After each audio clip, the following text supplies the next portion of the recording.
Gina Gander, and Ilona Carter.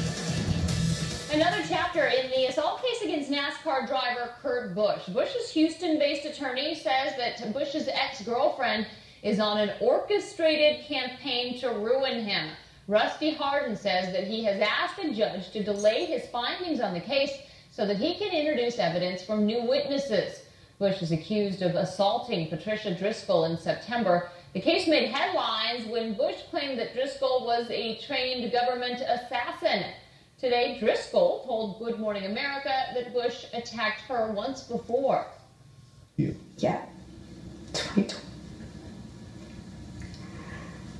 2012 is a really bad year. It's totally untrue. There's no evidence of it from anyone else. Quite frankly, she made that up to try to enhance the case she's making now. Hardin claims Driscoll is pressuring NASCAR not to allow Busch to race in the Daytona 500 this weekend. Now, Kurt Busch is far from the only high-profile client Rusty Hardin has represented. Our Melanie Lawson talked to Hardin about what sets him apart, starting with how he almost didn't become an attorney at all. There used to be a trivia contest in the DA's office. What senior lawyer was rejected by 22 out of 23 law schools? It was I. Fortunately, the 23rd SMU accepted him. How did you know you'd be a good lawyer? I didn't. I thought it's just something I wanted to be. He spent 15 years in the Harris County DA's office, winning more than 100 cases before going into private practice. His career has been anything but average, with high-profile clients from evangelists to athletes, like the former Oilers quarterback charged with domestic abuse, even though his wife took his side. Great guy who recognized that no matter what we did, that people were always going to believe he do it. He actually was not guilty, didn't do it what people thought. One of his most publicized clients was Roger Clemens, charged with using steroids. One of the most misunderstood people in sports, a super person,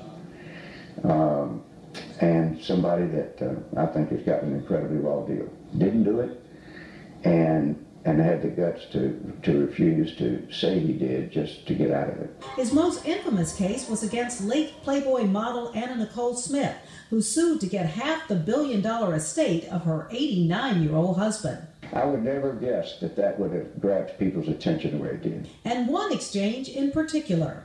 Have you been taking new acting lessons? Screw you, Rusty. I still sometimes will be on an airplane, and some little blue-haired lady in the back will yell, "Screw you, Rusty," as I'm putting my bag up. And I assume you take it as a badge of honor. Oh, absolutely. I mean, look, it happened. Hardin doesn't take every case.